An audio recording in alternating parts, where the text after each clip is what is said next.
ಶ್ರೀ ಗುರುಭ್ಯೋ ನಮಃ. ನಿನ್ನೆ ಏನ್ ತಿಳ್ಕೊಂಡ್ವಿ? ಗೋಪಾಲದಾಸರು ಮಂಡಗದ್ದೆಗೆ ಹೋಗ್ಬೇಕಾದ್ರೆ ಭೀಮನನ್ನ ಅವರು ದರ್ಶನ ಮಾಡಿದ್ದು, ಆಮೇಲೆ ಅವನು ಯಾವ ರೀತಿ ಅವ್ರನ್ನೆಲ್ಲ ಕೊಳ್ಳೆ ಹೊಡಿಬೇಕು ಅಂತ ನೋಡಿದ್ದು, ಆಮೇಲೆ ಅವನ ಮನಸ್ಸನ್ನ ಪರಿವರ್ತನೆ ಮಾಡಿದ್ದು, ಇದ್ರ ಬಗ್ಗೆ ಎಲ್ಲ ತಿಳ್ಕೊಂಡ್ವಿ. ಆಯ್ತು, ದಾಸರು ಹೊರಟಿದ್ದೆಲ್ಲಿಗೆ? ಉಡುಪಿಗೆ. ಹಾಗಾಗಿ ಅವರು ಉಡುಪಿಗೆ ಹೋಗ್ಬೇಕಾದ್ರೆ ಉತ್ತನೂರಿಂದ ಹೆಳವನಕಟ್ಟೆ ಗಿರಿಯಮ್ಮನ್ನ ಭೇಟಿ ಮಾಡ್ತಾರೆ. ಅದಾದ್ಮೇಲೆ ಭೀಮಣ್ಣನ ಜೊತೆ ಅವ್ರಿಗೆ ಭೇಟಿ ಆಗತ್ತೆ. ಆಮೇಲೆ ಫೈನಲಿ ಅವರು ಉಡುಪಿಗೆ ಬರ್ತಾರೆ. ಉಡುಪಿಗೆ ಬಂದಾಗ ಸಂಜೆ ಆಗಿತ್ತು. It was evening.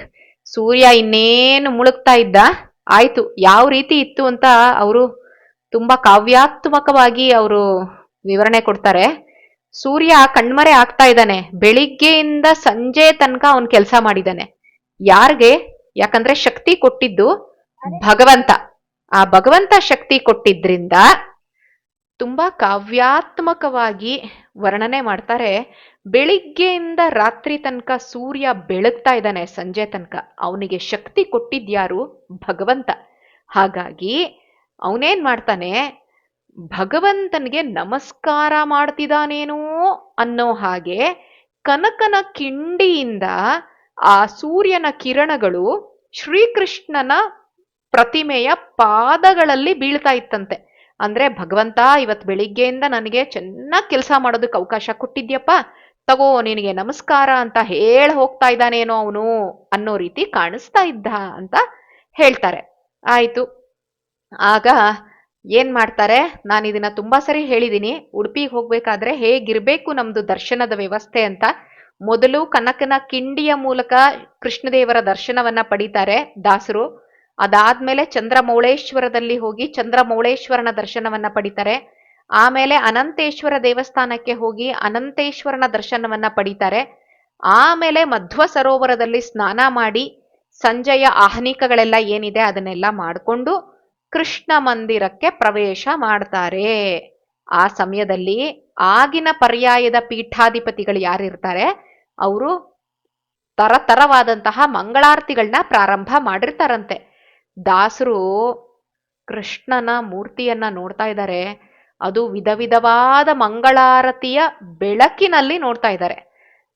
ತುಂಬಾ ಭುವನ ಮೋಹನ. ಅಂದ್ರೆ ಯಾರು ನೋಡಿದ್ರು ಕೃಷ್ಣ ಅಂದ್ರೆ ಮೀನಿಂಗೇ ಅದು.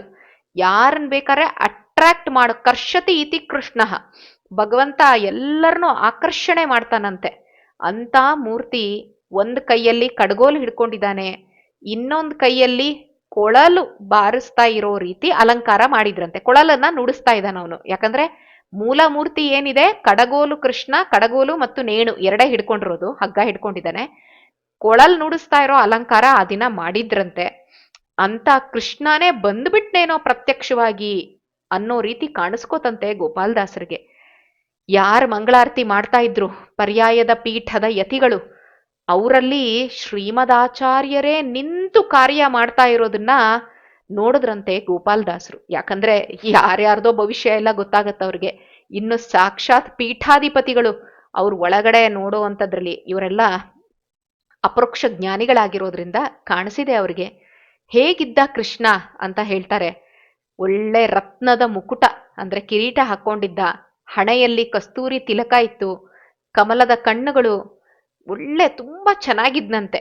ಗೋಪಾಲದಾಸರು ಹಾಡಕ್ಕೆ ಶುರು ಮಾಡ್ತಾರಂತೆ. ನಮೋ ನಮೋ ನಿರ್ದೋಷ ನಿಜಾನಂದ ಅಂತ ಹಾಡ್ತಾ ಹಾಡ್ತಾ ಕುಣಿಯಕ್ ಶುರು ಮಾಡ್ಬಿಡ್ತಾರೆ. ಭಗವಂತನ್ ನೋಡಿ ನಿಲ್ಲಕ್ಕಾಗಲ್ಲ ಅವ್ರಿಗೆ. ಯಾತ್ರಿಕರು ಕೂಡ ಅವ್ರ ಜೊತೆ ಕುಣಿಯಕ್ಕೆ ಶುರು ಮಾಡಿದ್ರಂತೆ. ಪೂಜೆ ಎಲ್ಲ ಮುಗಿದ ಮೇಲೆ ಪರ್ಯಾಯದ ಪೀಠಾಧಿಪತಿಗಳು ಗೋಪಾಲದಾಸರನ್ನ ಕರೆಸಿ ಸಮಾಚಾರ ಏನಿದೆ ಅದನ್ನೆಲ್ಲ ವಿಚಾರಿಸಿ, ಹೇಗಾಯ್ತು ಯಾತ್ರೆ ಎಲ್ಲ ಸುಗಮವಾಗ ಮಾಡ್ಕೊಂಡು ಬಂದ್ರಾ, ನೀವು ಉಡುಪಿಗೆ ಬರ್ಬೇಕಾದ್ರೆ ಏನು ತೊಂದರೆ ಆಗ್ಲಿಲ್ವಾ, ಇದೆಲ್ಲ ಕೇಳ್ತಾರಲ್ವಾ ದೂರದಿಂದ ಬಂದವ್ರಿಗೆ. ಎಲ್ರಿಗೂ ಒಳ್ಳೆ ರೀತಿ ಸೌಲಭ್ಯವನ್ನ ಒದಗಿಸ್ಕೊಡ್ತಾರಂತೆ. ನಾವು ಮುಂಚೆನೆ ಹೇಳಿದ ಹಾಗೆ ಉಡುಪಿ ಕ್ಷೇತ್ರ ಅನ್ನುವಂಥದ್ದು ಅನ್ನ ಬ್ರಹ್ಮನ ಕ್ಷೇತ್ರ. ಅದು ಯಾವತ್ತೂ ಅಲ್ಲಿ ಊಟಕ್ಕೆ ಕೊರತೆ ಇರಲ್ಲ. ಅಂತ ಅನ್ನ ಬ್ರಹ್ಮನ ಕ್ಷೇತ್ರದಲ್ಲಿ ಏನಕ್ಕಿದೆ? ಯಾವುದಕ್ಕೂ ಕೊರತೆ ಇಲ್ಲ. ಪರ್ಯಾಯ ಪೀಠಾಧಿಪತಿಗಳೇನೆ ವಿಶೇಷವಾಗಿ ಇವ್ರ ಮೇಲೆ ಆಸಕ್ತಿ ವಹಿಸಿದ್ದಾರೆ ಅಂದಮೇಲೆ ಯಾತ್ರಿಕರಿಗೆ ಏನ್ ತೊಂದರೆ ಕೂಡ ಆಗ್ಲಿಲ್ವಂತೆ. ನೂರಾರು ಜನರಿಗೆ ಪ್ರತಿನಿತ್ಯ ಊಟ, ಅಡಿಗೆನೋ ಅಮೃತ ಮಿಕ್ಸ್ ಮಾಡಿದಾರೇನೋ ಅನ್ನೋ ಹಾಗೆ ಆಗ್ತಾ ಇತ್ತಂತೆ. ಗೋಪಾಲದಾಸರು ಒಂದ್ಸರಿ ಅಡ್ಗೆ ಮನೆಗೆ ಹೋಗಿ ನೋಡ್ತಾರಂತೆ. ಅಡ್ಗೆ ಮನೆಯಲ್ಲಿ ಪಾಕಶಾಲೆ ಅಂದ್ರೆ ಎಲ್ಲಿ ಆಕ್ಚುಯಲ್ ಆಗಿ ಅಡಿಗೆ ತಯಾರಾಗ್ತಾ ಇರತ್ತೆ ಅಲ್ಲಿ ಹೋಗಿ ನೋಡ್ತಾರೆ. ಏನ್ ನೋಡೋದು, ಅಬ್ಬಾ, ಭಾರಿ ಭಾರಿ ಒಲೆಗಳು, ಅದ್ರ ಮೇಲಿಟ್ಟಿರೋ ದೊಡ್ಡ ದೊಡ್ಡ ಪಾತ್ರೆಗಳು. ಅಡಿಗೆ ಮಾಡೋರು ನಿಮಿತ್ತ ಮಾತ್ರ, ಬರೀ ಇನ್ಸ್ಟ್ರೂಮೆಂಟ್ ಅಷ್ಟೇ ಅವರು. ಗೋಪಾಲದಾಸರು ದೃಷ್ಟಿ ಇಟ್ಟು ನೋಡ್ತಾರೆ, ಅಡಿಗೆ ತಯಾರು ಮಾಡ್ತಾ ಇದ್ದಿದ್ದು ಅಡಿಗೆ ಭಟ್ರು ಅಲ್ವಂತೆ, ಆಜಾನುಬಾಹುವಾಗಿರುವಂತಹ ಮಾರುತಿ ಹನುಮಂತ, ಭಾರಿ ಎತ್ತರ ಹನುಮಂತ, ಗದಾ ಪಾಣಿ, ಗದೆ ಹಿಡ್ಕೊಂಡ್ರೋ ಭೀಮಸೇನ್ ದೇವ್ರೇನೆ ಅಡಿಗೆ ತಯಾರಿಸ್ತಾ ಇದ್ದಾರೆ. ಹನುಮಂತ ಸೌಂಟ್ ಹಿಡ್ಕೊಂಡಿದ್ರೆ ಶ್ರೀಮದಾಚಾರ್ಯರು ನೈವೇದ್ಯ ತಯಾರು ಮಾಡ್ತಾ ಇದ್ದಾರಂತೆ. ಅದಕ್ಕೋಸ್ಕರನೇ ಈ ಕ್ಷೇತ್ರದ ಅಡಿಗೆ ರುಚಿ ನಿಮಗಿನ್ ಎಲ್ಲೂ ಬರಲ್ಲ ಅಂತ ಗೋಪಾಲದಾಸರು ಕೈ ಮುಗಿತಾ ಅಲ್ಲೇ ಕೊಂಡಾಡ್ತಾರಂತೆ. ಇದು ಜ್ಞಾನಿಗಳ ದೃಷ್ಟಿಗೆ ಕಂಡಂತದ್ದು. ಅದನ್ನ ಸತ್ಯ ಅಂತ ತಿಳ್ಕೋಬೇಕು. ಯಾಕಂದ್ರೆ ಸುಮಾರು ಜನ ಯತಿಗಳಿಗೂ ಕೂಡ ಈ ಎಕ್ಸ್ಪೀರಿಯನ್ಸ್ ಆಗಿದೆ. ಅಡಿಗೆ ಮಾಡೋರು ನಿಮಿತ್ತ ಮಾತ್ರ. ನಿಜವಾಗ್ಲೂ ಅಲ್ಲಿ ಅಡಿಗೆ ಯಾರು ತಯಾರು ಮಾಡ್ತಾರೆ ಅಂದ್ರೆ ಭೀಮಸೇನ್ ದೇವ್ರೇ ಅಡಿಗೆ ಮಾಡೋದಂತೆ ಅಲ್ಲಿ ಉಡುಪಿಯಲ್ಲಿ. ಅದಕ್ಕೆ ಅನ್ನಬ್ರಹ್ಮನ ಕ್ಷೇತ್ರದಲ್ಲಿ ನಾವು ಸ್ವೀಕಾರ ಮಾಡ್ಬಿಟ್ವಿ ಪ್ರಸಾದ ಅಂದ್ರೆ, ಆ ಪ್ರಸಾದ ತಿಂದ್ಕೊಂಡು ನಾವು ಭಗವಂತನ್ಗೆ ಏನ್ ಕೇಳಿದ್ರು ಸ್ಯಾಂಕ್ಷನ್ ಮಾಡ್ಬಿಡ್ತಾನಂತೆ. ಅದಕ್ಕಿಂತ ಕರುಣಾಮಯಿ ಭಗವಂತ ಎಲ್ಲಿ ಸಿಗ್ತಾನೆ ನಮ್ಗೆ. ಪ್ರತಿದಿನ ಮಧ್ವ ಸರೋವರದ ಸ್ನಾನ, ಮುದ್ದು ಕೃಷ್ಣ ಅವನ ದರ್ಶನ, ಜೀವನ ಪಾವನ ಆಯ್ತು ಅಂತ ಅಲ್ಲೇ ತುಂಬಾ ದಿನಗಳ ತನಕ ಗೋಪಾಲದಾಸರಿದ್ದು ಊರಿಗೆ ಬರ್ತಾರೆ ವಾಪಸ್ಸು. ಉತ್ತನೂರ್ಗೆ ಹೋಗೋಕ್ಕಿಂತ ಮುಂಚೆ ಅವರು ಮಂತ್ರಾಲಯ, ಯಾಕಂದ್ರೆ ರಾಯಚೂರ್ ಮೇಲೇನೆ ಉತ್ತನೂರ್ಗೆ ಹೋಗೋದು, ಮಂತ್ರಾಲಯ ಕ್ಷೇತ್ರಕ್ಕೆ ಬರ್ತಾರೆ. ಮಂತ್ರಾಲಯದಲ್ಲಿ ರಾಯರ್ ಹೇಗ್ ಕಾಣಿಸ್ತಾರೆ ಅವ್ರಿಗೆ? ನಮಗಂತೂ ಅಲ್ಲಿ ಹೋದ್ರೆ ಮಂತ್ರಾಲಯ ಅನ್ನೋದಲ್ಲ, ಯಾಕಂದ್ರೆ ನಮ್ ಲಿಮಿಟೇಷನ್ಸ್ನ ನಾವು ಅರ್ಥ ಮಾಡ್ಕೋಬೇಕು. ಭಗವಂತನಿಗೆ ನಾವು ದೂರ ಹೇಳೋದಕ್ಕಿಂತ ಮುಂಚೆ ಅವ್ನು ನಮ್ಗೆ ಏನ್ ಮಾಡ್ತಾನೆ, ಏನು ಮಾಡ್ತಾ ಇಲ್ಲ, ಅವ್ನು ಒಳ್ಳೆಯವನಾಗಿದ್ರೆ ನಮ್ಗೆ ಯಾಕೆ ಕಷ್ಟ ಕೊಡ್ತಾ ಇದ್ದ, ಹಾಗೆ ಹೀಗೆ ಅಂತ ಭಗವಂತನಿಗೆ ನಾವು ದೂರ ಹೇಳ್ಬೇಕಾದ್ರೆ ನಮ್ಗೆ ಕೃಷ್ಣನ ಹತ್ರ ಹೋಗ್ತೀವಿ ಉಡುಪಿಲಿ. ನಮ್ಗೆ ಕಲ್ಲು ಕಾಣುತ್ತಾ, ಕೃಷ್ಣ ಕಾಣ್ತಾನ. ಮಂತ್ರಾಲಯಕ್ಕೆ ರಾಯರ ಬೃಂದಾವನ ದರ್ಶನಕ್ಕೆ ಹೋಗ್ತೀವಿ, ರಾಯರ್ ಕಾಣ್ತಾರ, ಬೃಂದಾವನದ ಕಲ್ಲುಗಳು ಕಾಣುತ್ತಾ ನಮ್ಗೆ? ನಮ್ ಯೋಗ್ಯತೆನೇ ಇಲ್ಲ, ಅವ್ರು ಕಾಣಿಸ್ಕೊಂತಾನೆ ಇಲ್ಲ ನಮ್ಗೆ. ಇನ್ನು ಅವರಿಂದ ನನಗೆ ಅನುಗ್ರಹ ಆಗ್ಬೇಕು ಅಂತ ನಾನು ಮಾಡ್ತಾ ಇದ್ರೆ ಓವರ್ ಎಕ್ಸ್ಪೆಕ್ಟೇಷನ್ ಅಲ್ಲ ಅದು. ಮೊದ್ಲು ಅವರು ನಮ್ಗೆ ಕಾಣಿಸ್ಕೊಳೋ ಅಷ್ಟ್ರ ಮಟ್ಟಿಗೆ ನಾವು ಸಾಧನೆ ಮಾಡ್ಬೇಕು. ಆಗ ಫರ್ದರ್, ಇವಾಗ ಎಲ್ಲೋ ನಮ್ ಕಣ್ಣಿಗೆ ಯಾರು ಕಾಣ್ತಾ ಇಲ್ಲ ಅಂದ್ರೆ ಅವ್ರ ಹತ್ರ ನಾವು ಕೇಳಿದ್ರೆ ಏನಾಗುತ್ತೆ? ಏನಾಗಲ್ಲ. ಇವಾಗ ನಾನು ಯಾರ ಹತ್ರ ಆದ್ರೂ ಕೇಳ್ಬೇಕಂದ್ರೆ ಇವಾಗೆಲ್ಲ ಫೋನ್ ಬಂದಿದೆ ಅಥವಾ ವಾಟ್ಸ್ಆಪ್ ಮೆಸೇಜ್ ಬಂದಿದೆ, ಐ ಕ್ಯಾನ್ ಕಮ್ಯುನಿಕೇಟ್. ಅದರ್ವೈಸ್ ನನಗೆ ಫೇಸ್ ಟು ಫೇಸ್ ಅವ್ರು ಸಿಗ್ಬೇಕು. ಫೋನು ಇಲ್ಲ, ವಾಟ್ಸ್ಆ್ಯಪು ಇಲ್ಲ, ಫೇಸ್ ಟು ಫೇಸು ಇಲ್ಲ, ಎಲ್ಲೋ ಇದ್ಕೊಂಡು ನಾನು ಸುಮ್ಮನೆ just try to imagine, lock yourself in a room, okay, without any communication media, no phone, nothing. ಸುಮ್ಮನೆ ಮನ್ಸಲ್ಲೇನೆ you just pray to your mother, ಅಮ್ಮ ನನಗೆ ಊಟ ಕೊಡು, ಅಮ್ಮ ನನಗೆ ಊಟ ಕೊಡು. Will she give?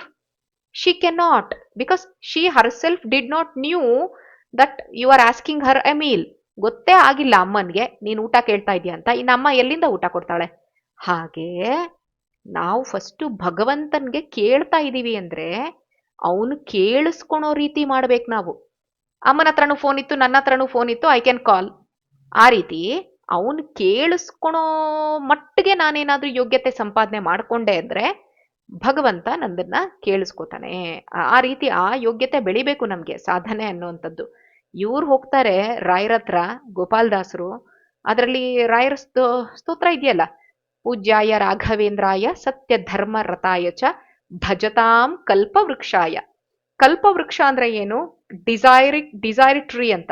ಕೇಳಿದ್ದನ್ನು ಕೊಡುತ್ತದು, ಆದ್ರೆ ಅದು ವೃಕ್ಷ, ಟ್ರೀ. ಅದು ಅದು ಓಡಾಡಲ್ಲ, ಅದು ಎಲ್ಲಿದ್ಯೋ ಅಲ್ಲೇ ಇರುತ್ತೆ. ಅಂದ್ರೆ ನಾವು ಕಲ್ಪವೃಕ್ಷ ರಾಯರು ಅಂತಂದ್ರೆ ಯಾರೆಲ್ಲ ಮಂತ್ರಾಲಯಕ್ಕೆ ಬಂದು ಬೇಡ್ಕೋತಾರೋ ರಾಯರನ್ನ, ರಾಯರು ಕಲ್ಪವೃಕ್ಷದ ರೂಪದಲ್ಲಿ ಅಲ್ಲಿದ್ದಾರೆ, ಡಿಸೈರ್ ಟ್ರೀ ರೂಪದಲ್ಲಿದ್ದಾರೆ.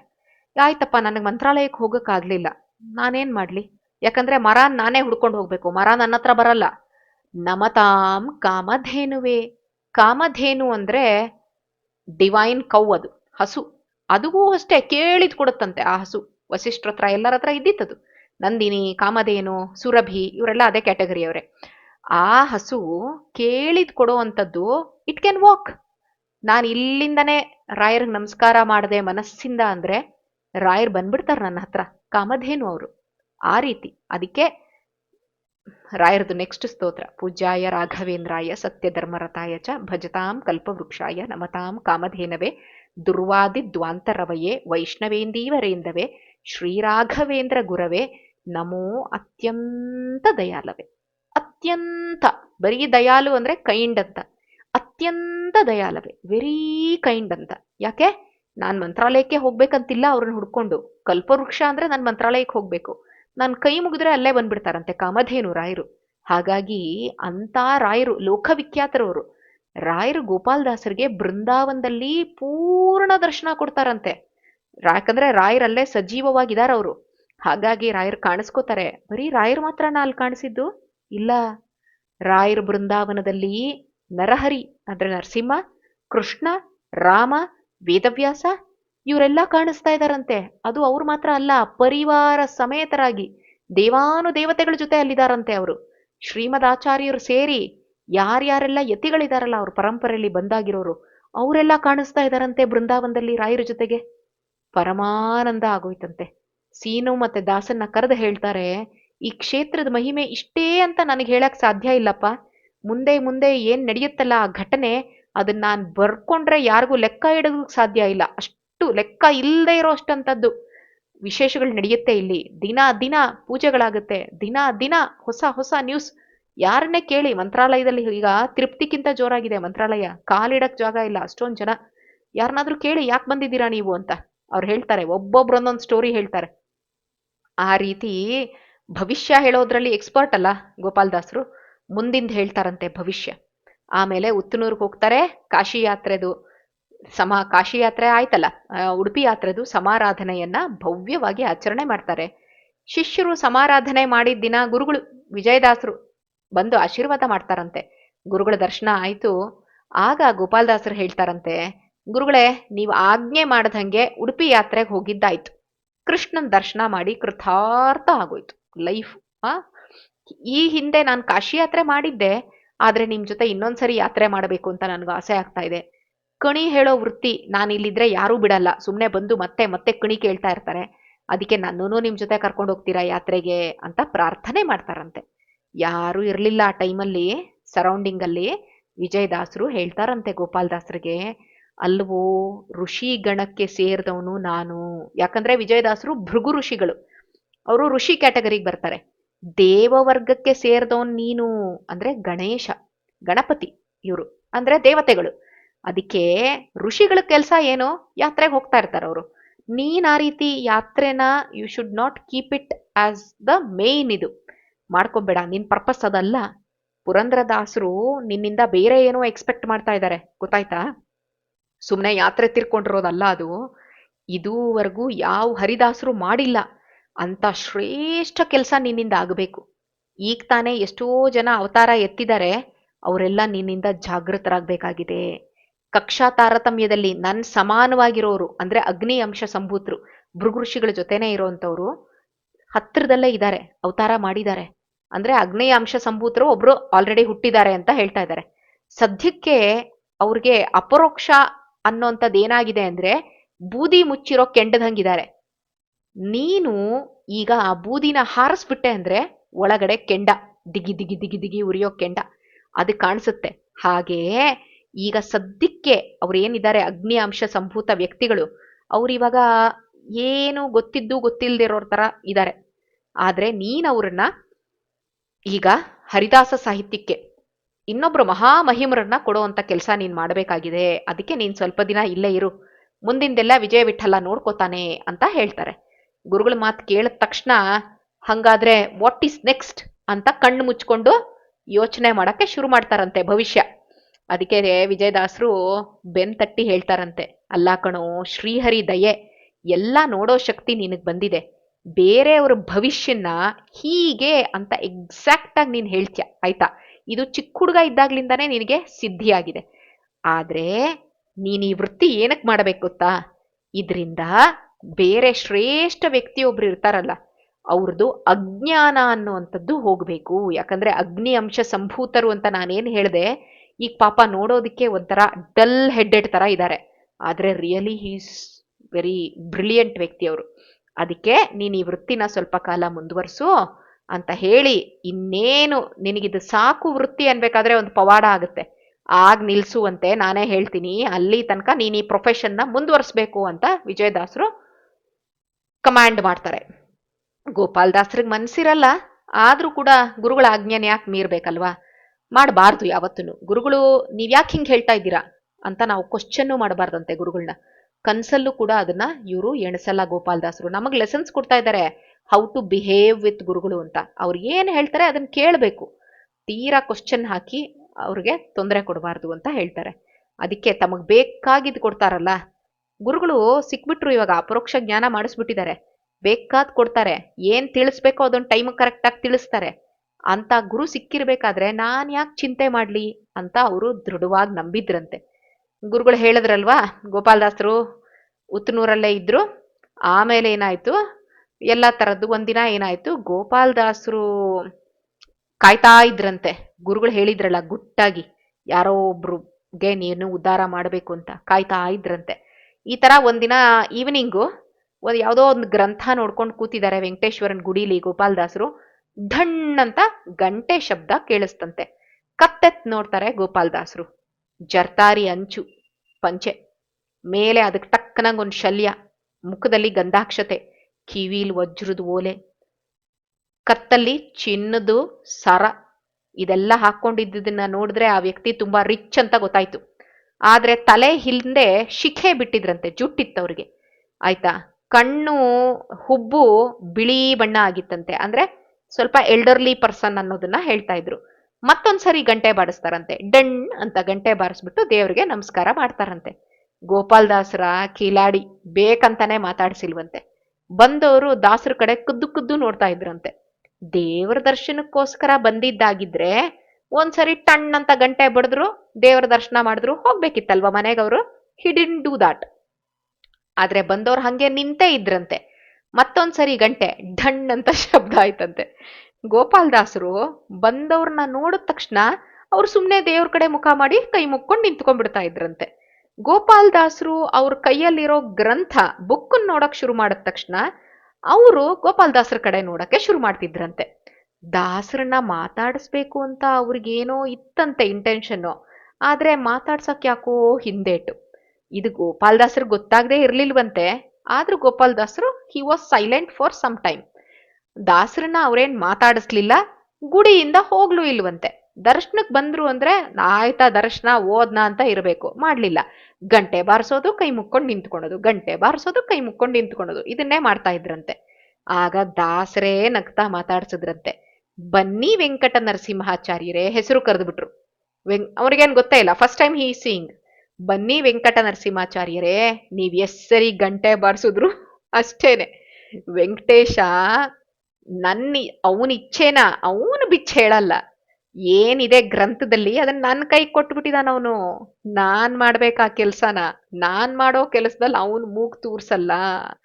ಆಚಾರ್ಯರು ಪಾಪ ನಮ್ ವೆಂಕಟಪ್ಪಂಗ್ ತುಂಬಾ ಗೋಳಾಡಿಸ್ತಾ ಇದ್ದೀರಲ್ಲ ಗಂಟೆ ಬಡ್ದು ಬಡ್ದು ಬಡ್ದು ಅಂತ ಹೇಳಿದಾಗ, ಏನಿಲ್ಲ ತುಂಬಾ ದರ್ಶನ ಆನಂದ ಆಗ್ತಾ ಇದೆ ವೆಂಕಟೇಶ್ವರನ್ನ ನೋಡಿ, ಅದಕ್ಕೆ ಗಂಟೆ ಸ್ವಲ್ಪ ಜಾಸ್ತಿ ಬಾರಿಸ್ತಾ ಇದ್ದೀನಿ ಅಂತ he will try to patch up the situation. ಅಯ್ಯೋ ಇವನೇನಪ್ಪ ಎಲ್ಲ ಹೇಳ್ಬಿಟ್ಟ ನಂದು ಅಂತ. ಅದಕ್ಕೆ ಅಲ್ಲ, ನಿಮ್ಗೆ ನಿಜವಾಗ್ಲೂ ಆ ರೀತಿ ಸಪ್ರೇಟ್ ಇಂಟೆನ್ಷನ್ ಇಲ್ಲ ಅಂದ್ರೆ ಇಷ್ಟು ದೂರ ಬರ್ತಾ ಇದ್ರಾ ನೀವು? ಆ ರೀತಿ ಮಾಡ್ತಾ ಇದ್ರಾ? ನಿಮ್ ಮನ್ಸಿಗೆ ತುಂಬಾ ಬೇಕಾದವನು, ಇನ್ನೂ ವಿದ್ಯೆ ಸಿಗ್ತಾ ಇಲ್ಲ ಅವನಿಗೆ ಅಂತ ನಿಮಗೆ ಕೊರಗಲ್ವಾ? ಹೆಂಡತಿ ಮತ್ತೆ ಸೊಸೆ ಒತ್ತಾಯ ಮಾಡಿದ್ರಿಂದ ನೀವಿಲ್ಲಿಗೆ ಬರ್ಬೇಕಾಯ್ತಲ್ವಾ? ಬನ್ನಿ ಬನ್ನಿ ಅಂತ ನಗ್ತಾ ಎದ್ದು ಗೋಪಾಲದಾಸ್ರೇನೆ ಒಂದ್ ಶಾಲಿಂದ ಒರ್ಸದ್ರಂತೆ ನೆಲನ. ಆಚಾರ್ಯರಿಗೆ ಕೂತ್ಕೊಳ್ಳಿ ಅಂತ ಹೇಳಿದ್ರಂತೆ. ಆದ್ರೂ ಆಚಾರ್ಯರು ಜಟ್ಟಿ ಕೆಳಗ್ ಬಿದ್ರು ಮೀಸೆ ಮಣ್ಣಾಗಲ್ಲ ಅಂತ ಹೇಳ್ತಾರಲ್ಲ ಆ ರೀತಿ. ಯಾಕಂದ್ರೆ ಅವ್ರೇನಂದ್ರೆ, ಏನಪ್ಪ ಈ ಹುಡುಗ ನಾನು ಯಾಕೆ ಬಂದಿದ್ದೀನಿ ಅನ್ನೋದನ್ನೆಲ್ಲ ಹಂಗೆ ಪಕ್ಕ ಹೇಳ್ಬಿಡ್ತಾ ಇದ್ದಾನಲ್ಲ ಅಂತ ತುಂಬಾ ಖುಷಿ ಆಯ್ತಂತೆ ಅವ್ರಿಗೆ ಒಳಗೊಳಗಡೆನೆ. ಜ್ಯೋತಿಷ್ಯ ಶಾಸ್ತ್ರ ಏನ್ ಎಕ್ಸ್ಪರ್ಟ್ ಆಗ್ಬಿಟ್ಟಿದಾನ ಇವನು ಅಂತ. ಆದ್ರೆ ದಾಸರು ಕೂತಿರೋ ಎಲ್ ಜಾಗ ತೋರಿಸಿದ್ರು ಅಲ್ಲಿ ಕೂತ್ಕೊಂಡು, ನಿಜವಾಗ್ಲೂ ನನಗೆ ಸಪ್ರೇಟ್ ಇಂಟೆನ್ಷನ್ ಏನಿಲ್ಲ, ತುಳಸಿ ಕಿತ್ಕೊಂಡೋಗಕ್ಕೆ ಅಂತ ಬಂದಿದ್ದೆ, ಹಂಗೆ ವೆಂಕಟೇಶ್ವರನ ದರ್ಶನ ಮಾಡ್ಕೊಂಡು ಹೋಗೋಣ ಅಂತ ಗುಡಿ ಒಳಗಡೆ ಬಂದೆ ಅಂತ ಹೇಳ್ತಾರಂತೆ. ಹೌದೌದು, ತುಳಸಿ ಕಾರಣಕ್ಕೋಸ್ಕರನೇ ಈ ದಾರಿಲಿ ಬಂದಿದ್ದೀರಾ. ಮನೇಲಿ ದಿನಾ ತುಳಸಿ ಪೂಜೆ ಮಾಡೋರು ಒತ್ತಾಯ ಮಾಡಿದ್ರಿಂದ ತಾನೇ ಗುಡಿಗೂ ಬರ್ಬೇಕಾಯ್ತು ಅಂತ ಹೇಳ್ತಾರೆ. ಯಾರು ತುಳಸಿ ಪೂಜೆ ಮಾಡೋದು? ಹೆಂಡ್ತಿ. ಆಚಾರ್ಯರಿಗೆ ಆಶ್ಚರ್ಯ ಆಗೋಗುತ್ತಂತೆ. ಅವ್ರ ಹೆಂಡತಿ ಒತ್ತಾಯ ಮಾಡಿ ಗೋಪಾಲದಾಸರ ಹತ್ರ ಅವ್ರನ್ನ ಕಳ್ಸಿರ್ತಾಳಂತೆ.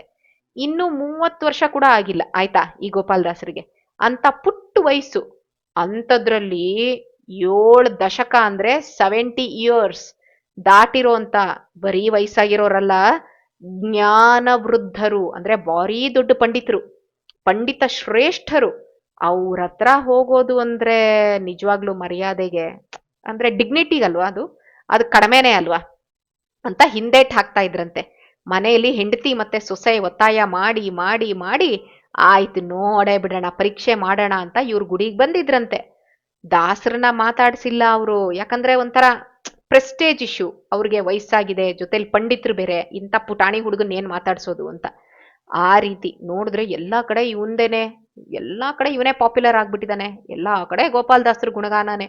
ಉಪನಯನ ಮಾಡ್ತಾನಂತೆ, ಮಾಡೋದಕ್ಕೆ ರಾಜರು ಬರ್ತಾರಂತೆ, 100 ಜನ ದೂರ ದೂರದಿಂದ ಬರ್ತಾರಂತೆ.